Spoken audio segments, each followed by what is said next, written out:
Our hero Rakuto has built quite the name for himself with his powers and his harem, and we are picking up from when he and his girls get introduced to Cecilia and Alicia Ferguson. Our hero can't believe that Alicia is so fond of Cecilia that she refers to her as Oni-sama, but she states that she loves her so much that she would probably lose her mind if she did not see her for a month. Cecilia goes on to explain all the noble things that exist in this academy, such as the corridor, window, and terrace. However, Rakuto does not have any interest in the beauty of the campus, so he pulls her hair to give everyone a glimpse of his freak. Rakuto only wants to know what procedures are needed for him to freely roam around the campus. Cecilia is surprised by this behavior, but then our hero pulls her cheeks to let her know he means business. Cecilia goes crying to her sister about Rakuto, but the others tell her not to be a wuss.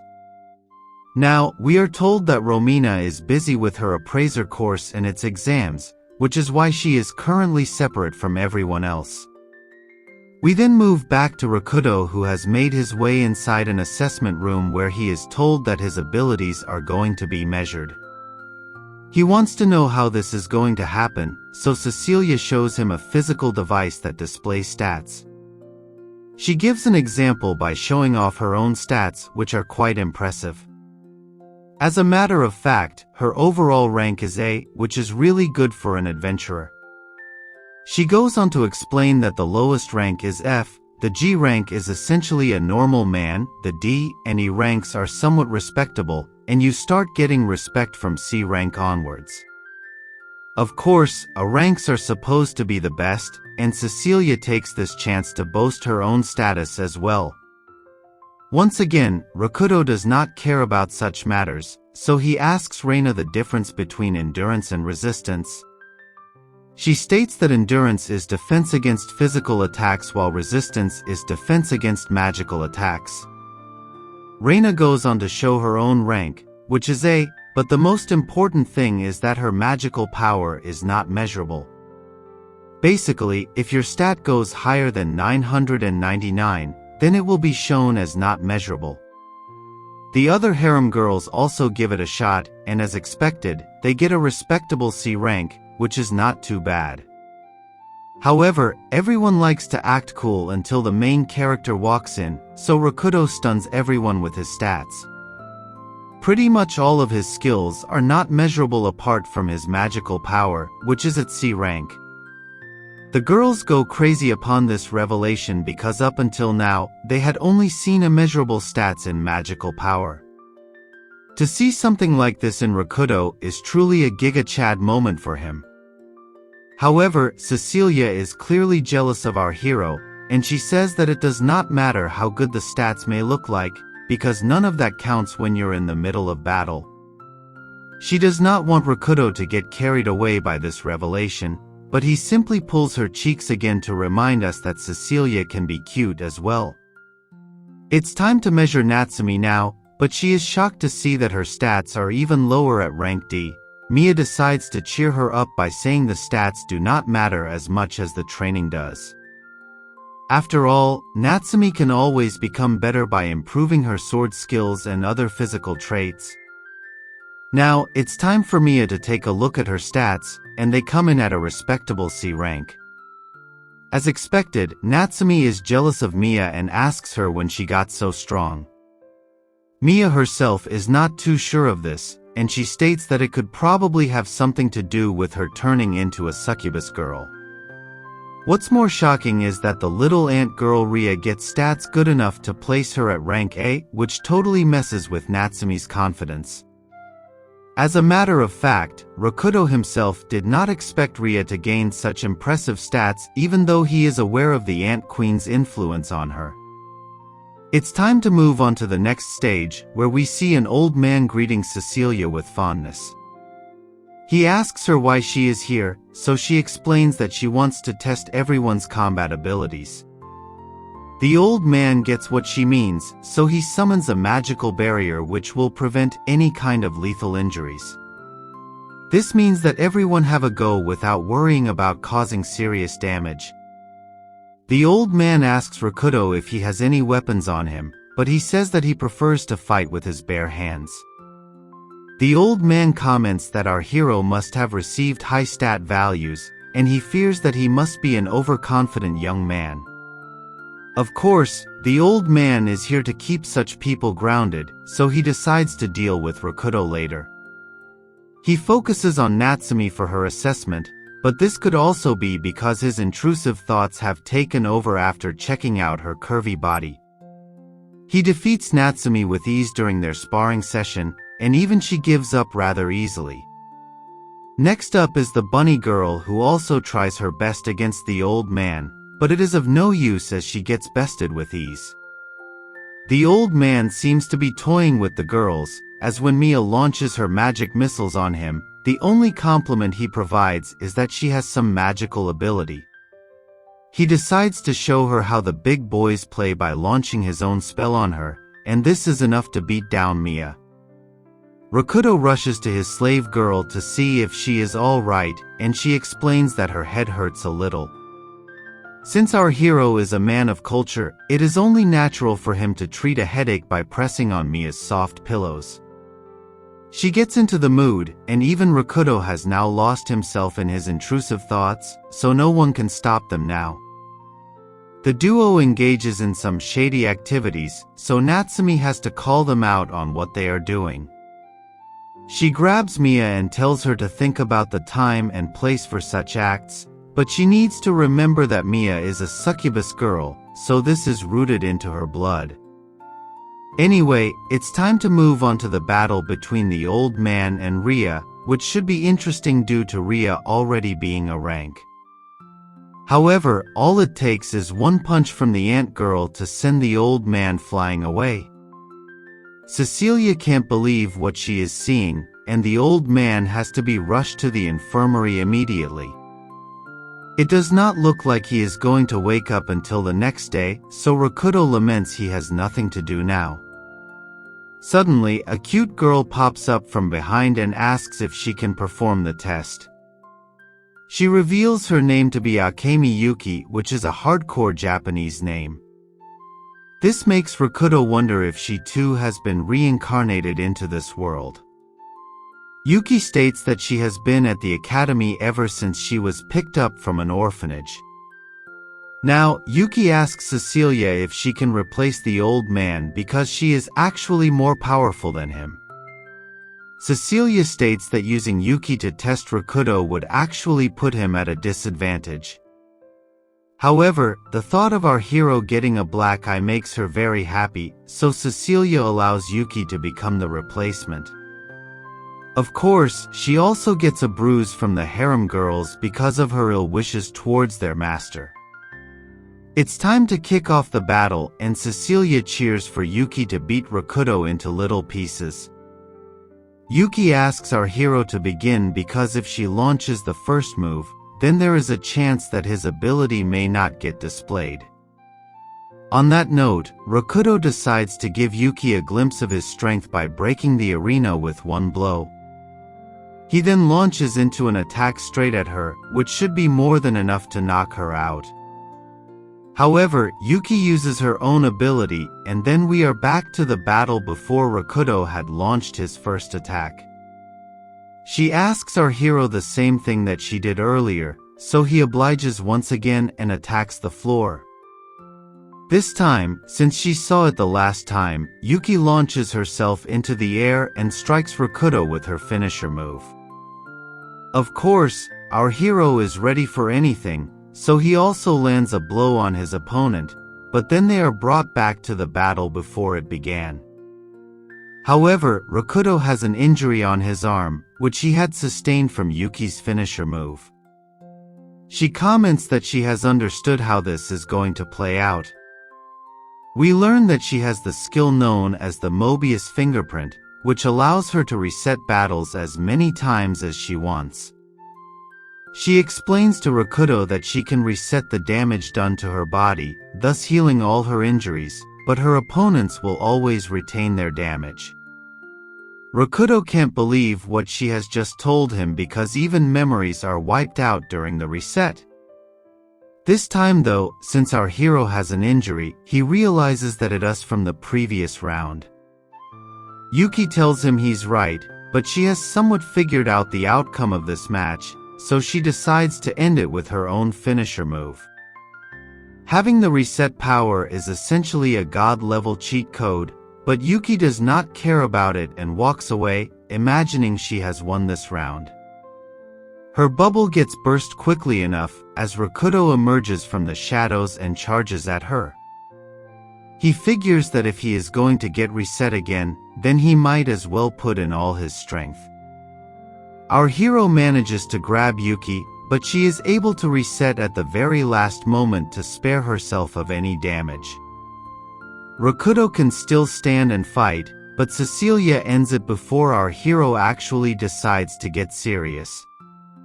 Yuki, on the other hand, is extremely emotional right now because she just managed to escape a very close call, which is something she is not used to. Rakuto is perplexed to see her like this, but he allows her to calm down before listening to her story about her power and her past. Yuki had the same name back when she was in Japan, but she had a serious illness which forced her into the hospital regularly. It was so bad that she met her end a day before her 16th birthday. This made the goddess pity her a lot, which is why she gave Yuki such a powerful cheat skill to compensate for her previous life. Apparently, Yuki was also instructed to enroll into the academy and search the dungeon. That's enough of a backstory for now, so Cecilia decides to hand out everyone's ranks to them. It comes as no surprise that Rakuto gets an A rank, and that's probably because S rank does not exist in this universe. Even Ria has the same rank, so she blushes and tells her master that they are a match. Naturally, this makes Reina jealous, so she tells our hero that even the both of them are a match as she too is a rank.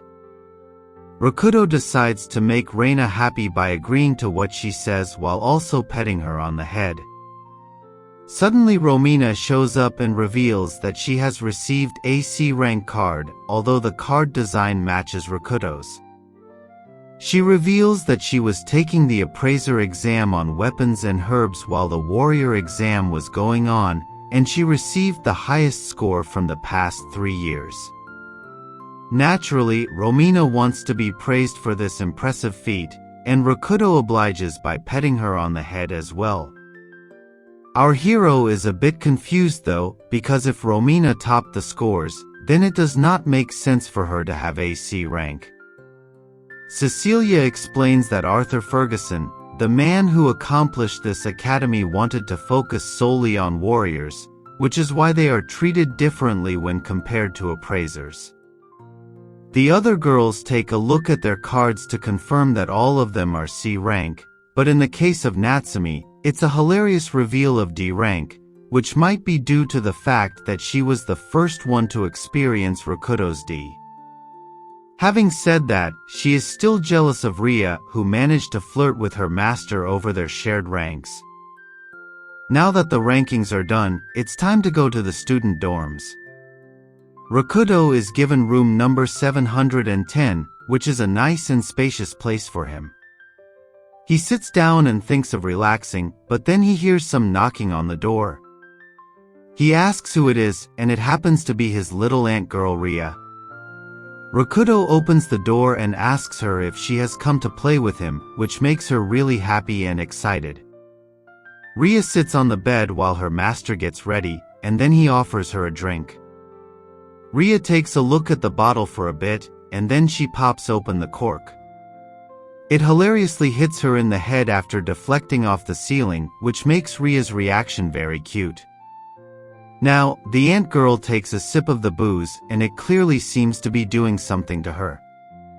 Rakuto asks Ria if she likes it, so she looks at him with shady eyes and grabs his arm. The ant girl is done being a kid and wants to become a woman, so she gives a signal to Rakuto. What follows is a series of shady activities, and in the middle of this, Rakuto learns that Ria is a honey girl and not a milk girl. This drives our hero crazy, so he unleashes the hawk to a 9,000 tongue twister on Ria. After the ant girl has the experience of a lifetime, somebody else comes to the door, so Rakuto checks on who it might be. He notices that it's Reina, so he opens the door for her, but she is shocked to see her master without his shirt on. She asks what is the meaning of this, so he explains that he and Reina were simply acting on their intrusive thoughts. Rakuto can see that Reina is upset, so he decides to unleash his elephant on her as well. She states that he is simply using her as his toy, but she loves it, so our hero continues to do unspeakable things to her. Now that both Reina and Ria are done with round 1, it's time to have a triple Sunday delight, so before he begins, he asks Ria if she is scared of his elephant, because she can ask him to stop. However, the ant girl says that she is looking forward to this and wants her ant nest to be demolished. On that note, Rakuto's inner beast takes over and he ravages his slave girls. Ria gets yet another explosive climax, but she wants more like a greedy girl, so Rakuto obliges, although at this rate, he is no different from Drake. After what feels like an endless night of pleasure, our hero finally gets to relax with Reina and Ria, both of whom are extremely drained of their kitty water.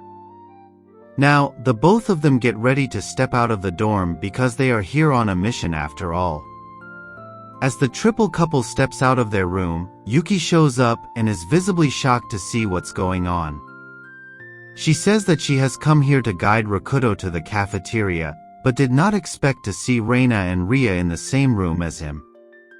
Our hero simply replies that he has this kind of relationship with all his slave girls, so Yuki gets a massive culture shock. She looks at Rakuto with his girls and thinks they not like us, which leads her to call our hero a PDF file for engaging with such innocent girls. Ria simply holds onto her master's arm while Reina gets offended over being called little. She continues to say that she is not little or small, but ends up looking like a cute little doll in the process. Seeing this, Yuki offers her some candy, so Reina has to tell her once again not to treat her as a child. After this drama, the group heads towards the cafeteria and Rakuto thinks about how nice it would be to dine with Natsumi right now. However, Cecilia shows up and tells him that such a thing is not allowed over here because ranks are obliged to sit at a particular table. These special seats act as a tool to reinforce the fact that rank adventurers are higher than everyone else, and Cecilia seems to get off on the rush of power she feels through this allotment. She reiterates that this place's purpose is to let people in high positions truly feel the difference, but Rakuto just sits at the table because he does not want to break the rules. Yuki also sits with the group and comments that it's a little embarrassing for her to do this, but also rejoices that she can get to eat with Reina. The food gets served to everyone, and Cecilia says a short prayer thanking the cooking staff for their meals. After that, she tells everyone that she is going to sing something which they all must listen to while eating their food. Naturally, this causes Rakuto to worry for a bit, but he is pleasantly surprised when he notices how nice Cecilia's voice is. The vibe changes when Cecilia starts to sing about how amazing she is, so our hero decides to smack her on the head because he has no interest in hearing a narcissist sing about herself. She asks him why he's being mean to her, so he says that it does not make sense for someone to praise themselves while they are supposed to be entertaining other people. Cecilia argues that Rakuto should listen to the end of her performance because it is supposed to have a beautiful passage in it. However, it only turns out to be more selfish praise, so the cat girl gets another smack to the head. After the group is done with their meal, it's time to go to the dungeon, and Cecilia is excited to be leading all of them. Rank students are supposed to be exempt from classes, so attendance is not an issue, but Rakuto pulls Cecilia's cheeks again and asks who in their right mind would want her to be their leader. Yuki and the other girls don't seem to have a problem with it, so Cecilia tells our hero that she has the ability to command trust.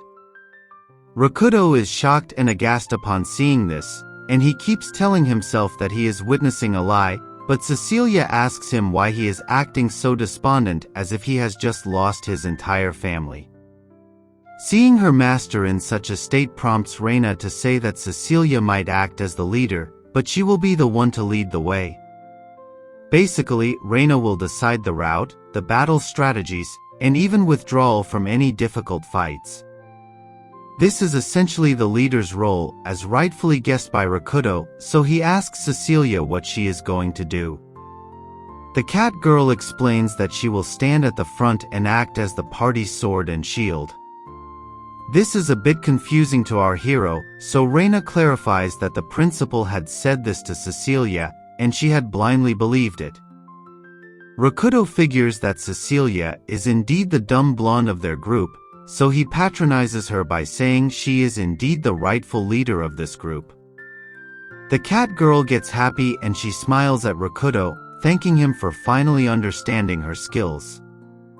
Our hero finds this expression of hers to be extremely cute, so he pulls her cheeks once again, but out of affection. Of course, Cecilia does not know this, so she asks what she did wrong and Rakuto simply apologizes for not realizing his intrusive thoughts. Now that everyone's roles are clear, Reina leads the way and tells the group it's go time. On this note, they all enter the school's dungeon, which is also known as the Dimensional Labyrinth. As soon as they enter the dungeon, our hero looks back and notices that the gate has vanished. He turns to Reina for clarity, but she says that such things are normal in places like this labyrinth. Yuki further explains that if they are to leave, then they will need to touch the white doorway, which is located at the end of each level. It's either that or the team will have to use teleportation crystals, which most of the monsters drop anyway. Suddenly, a whole bunch of insect monsters show up and charge at the team.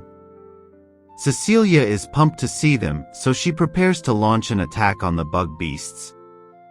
However, she needs time to chant her spell, which is a rather long one, so Reina simply loads her weapon and attacks the bugs before the cat girl. She gets the job done in a matter of seconds, and Cecilia is just left standing there looking gloomy. There is no time to droop her shoulders though, as the team must continue their mission. As they continue, Reina uses her sense of intuition to direct them in the right direction. Cecilia can smell something off, so she asks Reina what she is doing. She says that she is simply marking the walls with her scent for a better sense of the dungeon's layout, but Cecilia accuses her of using primal animal techniques of marking their territory. Reina finds this quite ridiculous because she has never done something so suspicious. Anyway, the decor of the dungeon changes because everyone has crossed it and moved on to the next level. As they move further ahead, they notice some weird insect monster standing in front of them, and it looks at the team with murderous intent. This beast is rare, so the team wonders what it really is. Reina seems to recognize it, but she only says that it's a rare bug monster which can wipe them all out if they are careless. She tries to shoot at it, but the bug beast attacks her, causing her to dodge. Yuki tries to get around the monster to save herself, and she tells everyone to stay away from it. One blow is all it takes for the monster to end them, so Cecilia's eyes light up. She feels it's finally her time to shine, but Rakuto is not going to take any half measures over here. One punch is all he needs to destroy the bug monster, prompting the girls to look at him the same way characters from One Punch Man look at Saitama. Ria rushes towards her master to see if his fist is okay, which he confirms after she takes a look at it. Relieved, Ria hugs Rakuto because she will be needing that fist later for other activities. It's time to keep going, but our hero notices that Cecilia has dropped to the floor and is feeling all kinds of emotions. He asks what's wrong with her, so she says that everyone else is doing all the work for her. Reina wants to know why the cat girl is throwing such a hissy fit, so Cecilia explains that she is bored already. In order to console her, Rakuto and Ria tells Cecilia that she can take on the next monster all by herself. After some time, a monster does appear, but it is as harmless as a level 1 oddish. Rakuto, Yuki, and Reina all comment that they can defeat this monster with one blow, but they would rather leave it to Cecilia in order to boost her confidence. They rally after the cat girl to finish the job, which she does, but all it takes is one lazy strike. Once again, Cecilia drops to the floor and comments on how all of this is just wrong. She wants more action, and this is enough to push Rakuto over the edge. He does not have time to deal with a cat girl, so he decides to give Cecilia a nice spanking to keep her quiet. After he is done punishing Cecilia, our hero tells the girls it's time to move forward, although Reina does comment that he does not show the cat girl any kind of mercy. It's night time now, and the team has managed to make it to an open area. Reina realizes that this is the boss room of the dungeon, and then the monster finally presents itself to the group. It is a massive spider that is sitting on its web, planning to make a meal out of everyone present. However, Reina comments that this is not even that tough of a monster, so they should be able to defeat it without any effort. As the team prepares to defeat the giant spider, a sword pops out from beneath and ends the monster in one strike. Reina is shocked to see that such a power has been able to make it to this level, so Rakuto asks her if she knows what this is. Basically, the dimensional labyrinth is supposed to be a collection of barely connected spaces, so it should not be possible for monsters from other levels to cross to another space. In this case, the team is witnessing an exception as this is a monster with the ability to transcend space. What they are up against is called a Dimension Walker, and it looks like a skeleton with a sword. The Dimension Walker looks at the team with malice in his eyes, but they all just wonder what this thing is doing over here.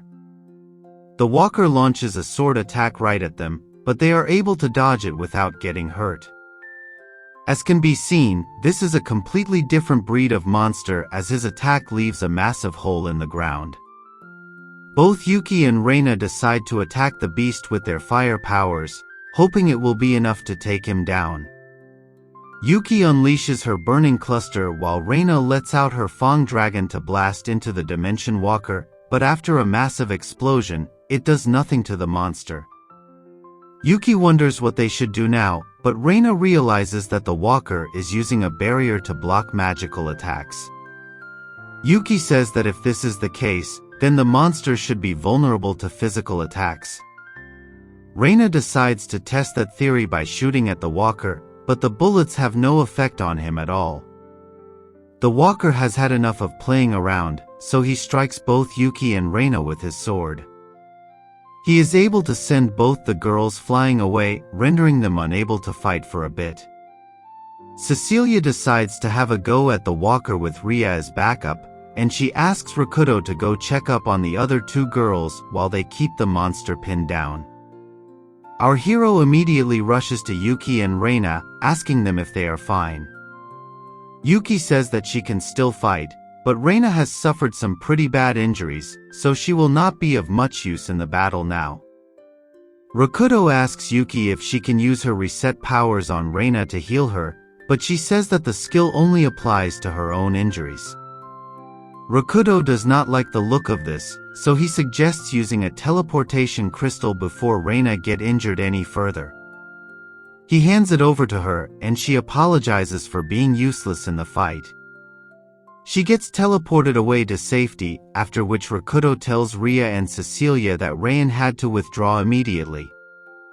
It's just the four of them now, but the Walker has other tricks up his sleeve as he unleashes multiple skulls upon our hero and his girls. Yuki gets in front and uses her incinerate power to burn all of them, but one of the skulls manages to break free and attacks Yuki. Before she is struck, Rakuto shows up and destroys the skull with his fist. She says sorry for not being strong enough for the battle, but our hero tells her it's fine because they are comrades now. Yuki begins to blush, and all types of intrusive thoughts begin to enter her mind, but the priority is to take down this massive Walker. Rakudo says it is important to understand the weaknesses of the walker before taking down its defenses. Cecilia says that her noble self will get the job done, and she charges at the walker without a single thought. The walker tries to attack the cat girl, but she is able to dodge his strike and lands on top of it. Cecilia states that she will finish off the walker with one blow, and she swings her axe with full power. However, it does nothing to him, and this shocks Cecilia to her core. Not only does her axe get broken, she is sent flying away after a direct punch from the Dimension Walker. Cecilia also crashes into a wall and is not looking good at all. Rakudo rushes to her, but he can see that things are not going to work out for the girls if they continue at this rate. The cat girl laments that her axe is gone now, so she does not have much left to offer against the walker. Now, our hero comes to a realization, which is that Rein's assumption about the monster was incorrect. Instead of the barrier blocking magical attacks, maybe it is meant only to block large-scale attacks. Cecilia does not understand what he means by this, so he goes on to explain how Yuki's and Reina's attacks didn't hurt the walker because they were powerful moves. Reina's bullets may not have done any damage to the walker, but she still managed to hit him, which indicates that weaker attacks have a better chance against this opponent. So, if they are to defeat this beast, the only way to do so would be for Rakudo to get his hands dirty. Technically speaking, he should have been the first to attack, but that would ruin his heroic rescue right now. Cecilia does not know what is going to happen next, but Rakudo decides to jump right on top of the walker and land on his head. He tries to punch the monster with a strong attack, but the dimensional barrier activates, rendering it moot. Of course, this is not a problem for Rakudo, because he proceeds to touch the walker's skull and then he unleashes his power. He overcomes the barrier and breaks the walker's skull with a finisher move that is equally as impressive as it is effortless. With that, our hero hops off the Dimension Walker, who is now missing half of his head. The beast drops to the ground completely annihilated, and it disintegrates to reveal something rather useful. Cecilia is shocked to see what item the walker has dropped, because it is an emerald crystal. This item is a AA class item drop, which makes it among the rarest of the drops. Rakudo picks up the crystal and asks what they should do with this item. Usually, in such a case, the drop item's use is decided by the party, but that would be unfair to our hero since he has done all the work. Yuki says that only Rakudo has the right to decide how to use the emerald crystal, to which Cecilia and Ria agree instantly. Now that the dungeon has been completed, it's time to head back to the main campus. The team rushes to the medical facility over there where Reina is healing from her injuries. Reina asks the team if they were able to beat the walker, and they say of course they did. Reina is not too surprised by this because Rakudo was on their team after all. Yuki will be continuing her investigation of the labyrinth and Cecilia will be reporting to the academy regarding what has happened. Even so, Reina looks like she's in a lot of pain, so our hero asks her if she is fine. Reina says that it's no big deal, but Rakudo knows that she has to be joking. After all, 3 of her bones have been broken and even her elbow has been bent in the wrong direction. This is supposed to be an extremely serious injury, but Reina says that such is the way of life.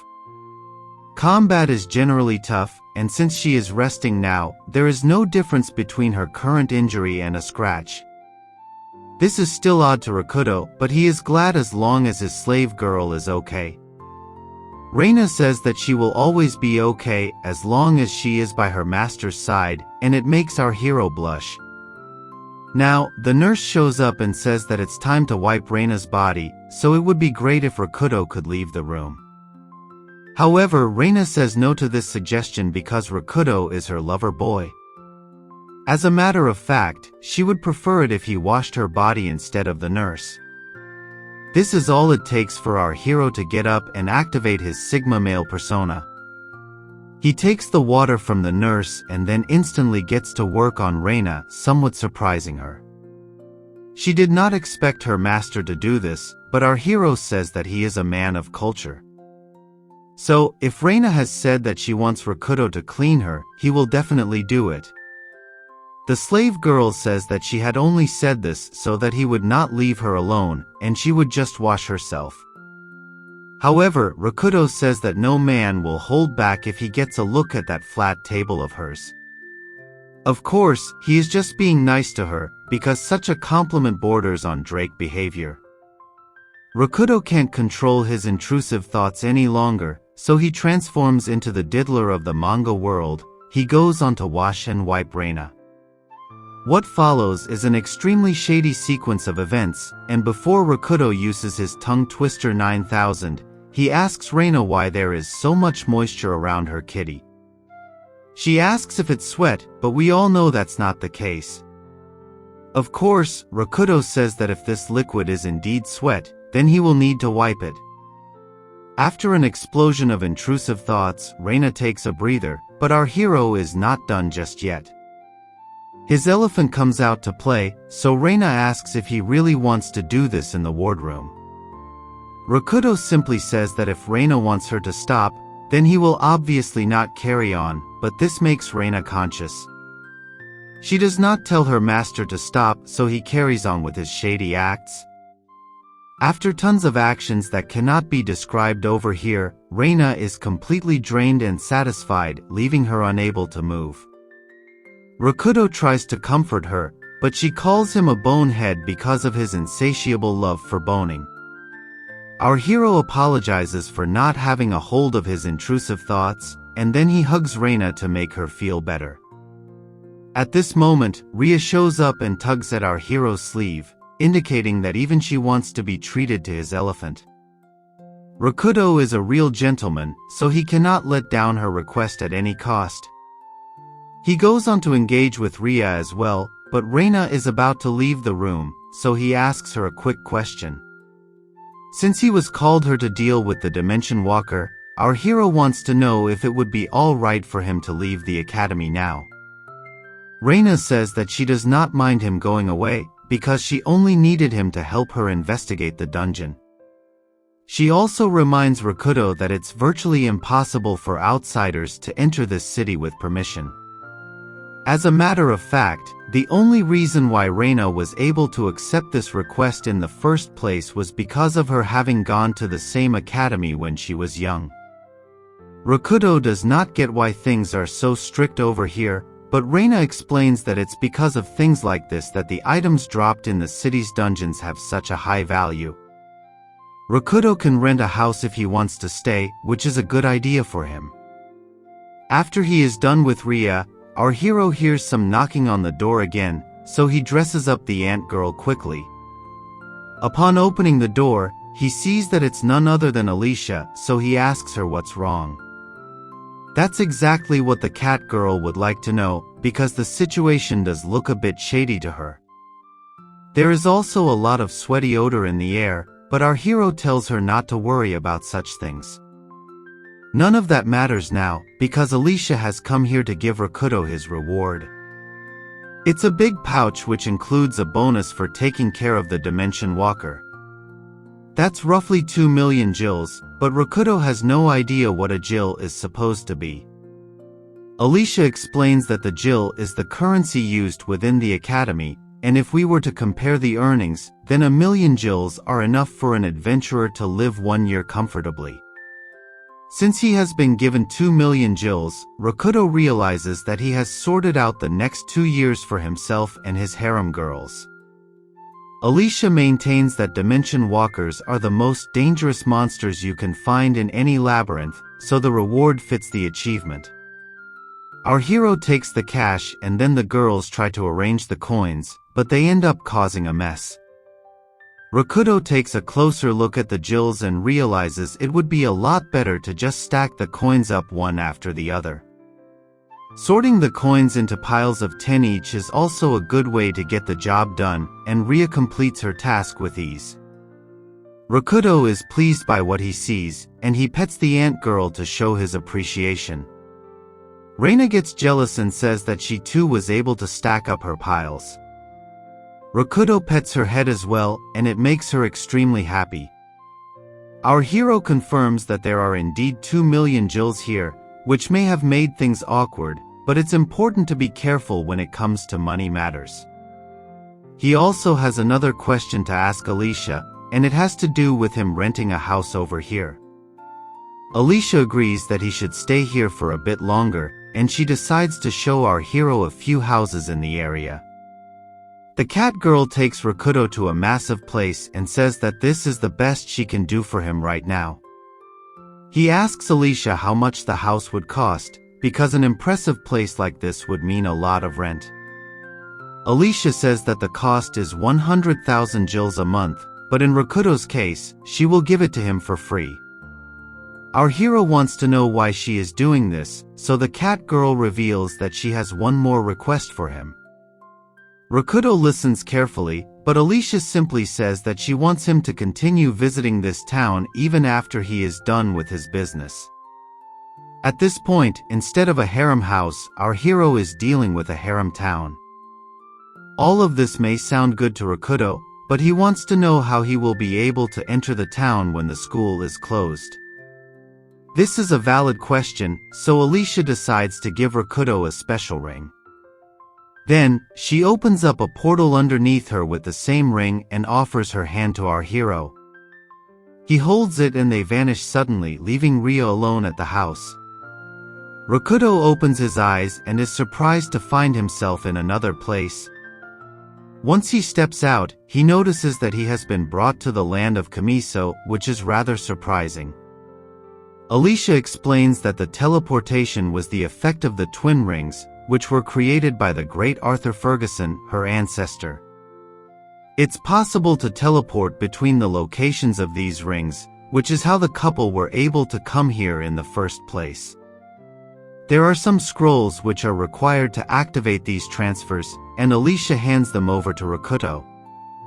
He asks her if it would be possible to get more of these scrolls, so she explains that she can make more of them if she is given the materials. Rakuto wants to know why Alicia is giving him such valuable items, so she makes a face and asks him a question. Alicia wants to know what Rakuto thinks of Cecilia as a person because she loves her Oni-sama. Our hero says that Cecilia is funny in the head and he feels sorry for her, prompting Alicia to say she appreciates his concern, but wonders if he's being a bit too cruel over here. She adds that Cecilia is not usually the type to take an interest in the affairs of others. As a matter of fact, ever since the cat girl was born, she was raised to be the heiress to the Ferguson household. Cecilia was taught to treat everyone as a pawn, other than Alicia, of course. However, since she has met Rakuto, Cecilia seems to have changed as a person. It is because of Rakuto bullying her that she only talks about him day and night. Unfortunately, a lot of this is just ranting about our hero being terrible, so he wonders what all of this has to do with the rings and the scrolls. Alicia states that anger is also a necessary emotion, but Cecilia has been suppressing that emotion for a very long time.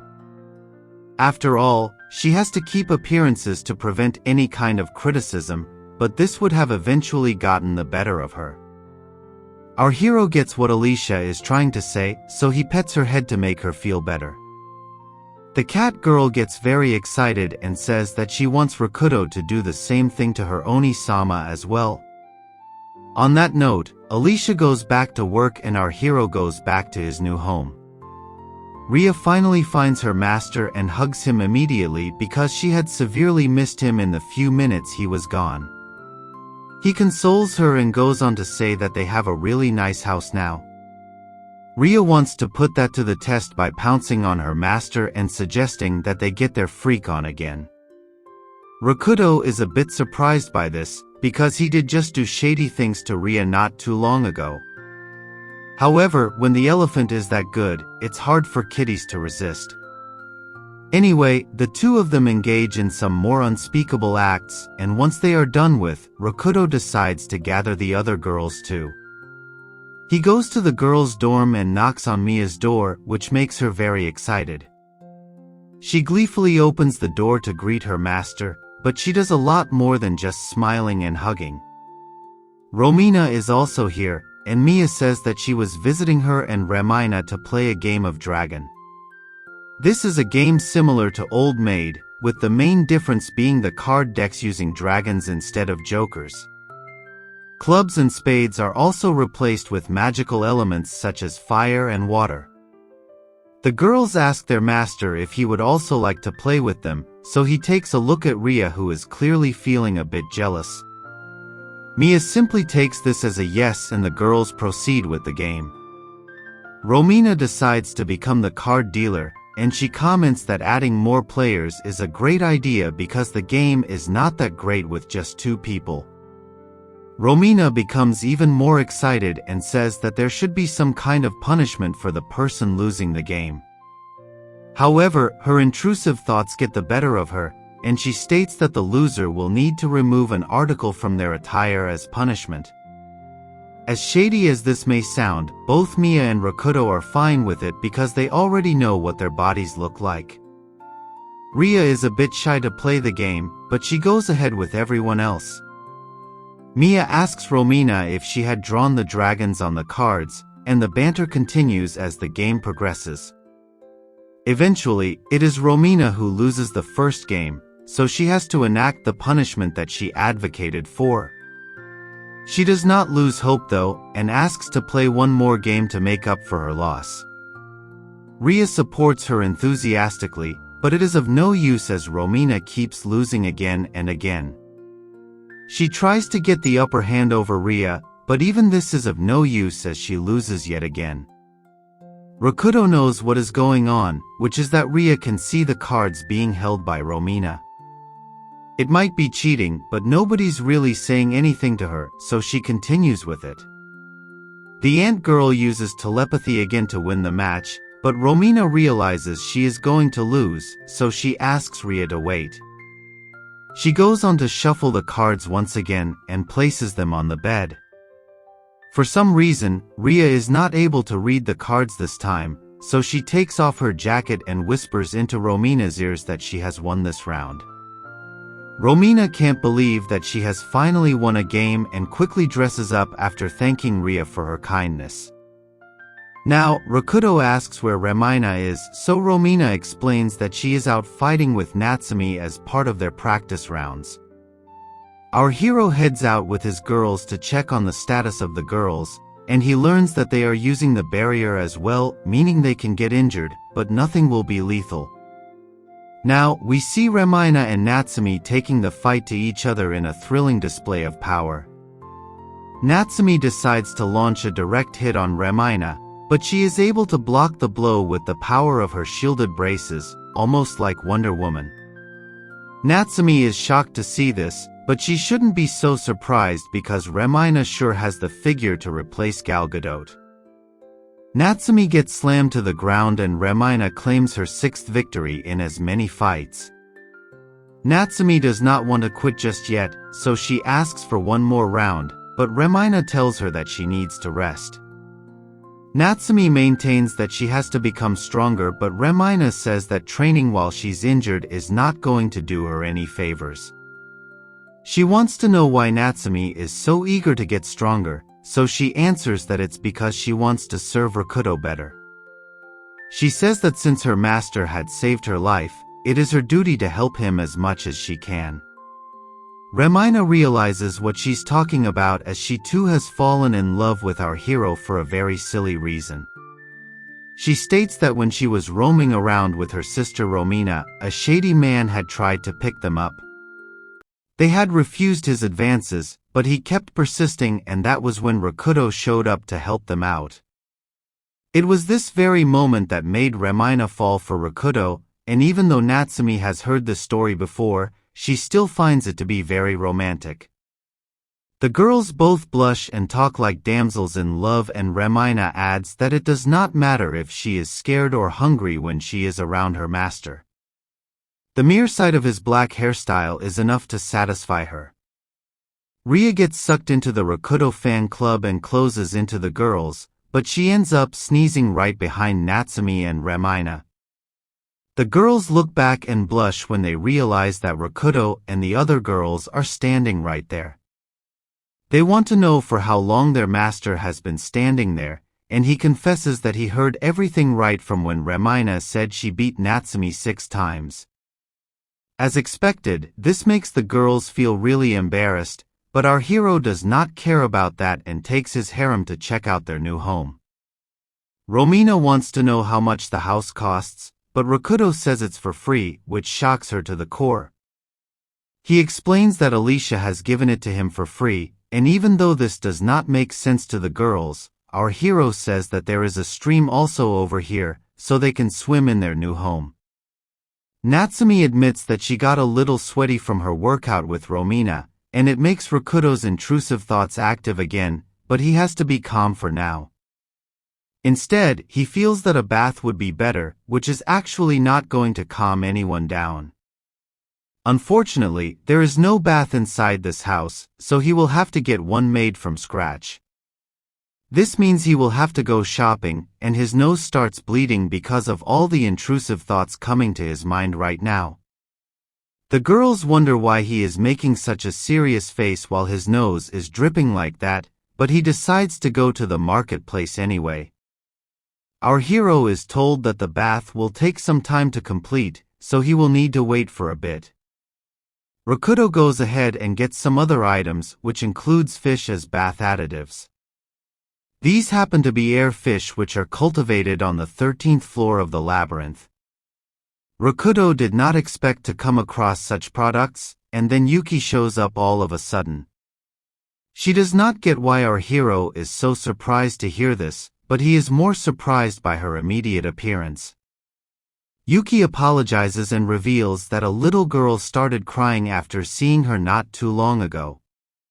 It makes her wonder if her appearance is horrifying, but Rakuto tells her that she has a very cute face. That makes Yuki blush with her full face turning red, so our hero asks her what's wrong. She says not to talk to her right now, because her body is heating up after being called cute. She can't control herself as even her heart starts beating rapidly, and then Natsumi says that her master is truly an incredible man. However, Romina adds that getting engaged with shady activities 16 times a week is a bit too ridiculous. Yuki comments that it's more than double the number of days that exist in a week, which means our hero has transcended to god-level status when it comes to unspeakable things. As the girls discuss the prowess of Rakuto's elephant, Ria is only interested in the fishes that are in front of her. Yuki apologizes for reacting so strongly because it's the first time that someone has called her cute, which is actually quite surprising. If that's the case, then it's pretty much inevitable that she is going to join Rakuto's harem. Our hero comes back home to a very passionate Mia who gives him exactly what every man would like to get when he meets his slave girl. However, there are other girls in attendance, and they can't believe what they are seeing in front of them, especially because Mia and Rakuto are not even married. One of these girls happens to be Camille, who has managed to come here with her bodyguard babe. Rakuto wants to know how these girls managed to enter the city because it's supposed to be extremely tough for normal people. Camille scolds him by saying she is nobility, so it did not take a lot of effort for her to make it here. Plus, her family has donated a lot of money to the Ferguson Academy, so there's no reason for them to refuse her entry. She then tells Rakuto that she is a lot more important than he thinks of her, but he only wants to know why she has come here. Camille tells him that she is not obligated to reveal this to him, but he uses his own telepathy to learn that she came here because she missed him a lot. Camille tries to defend herself by saying she is not that lonely, but it's of no use as the truth is out. She drops to the floor, so our hero goes to check up on her and even refers to Camille by her nickname, which is Yui. He then takes a look at her face and everything seems fine from here. However, now that Camille has come here, what is going to happen in Rakuto's new harem palace?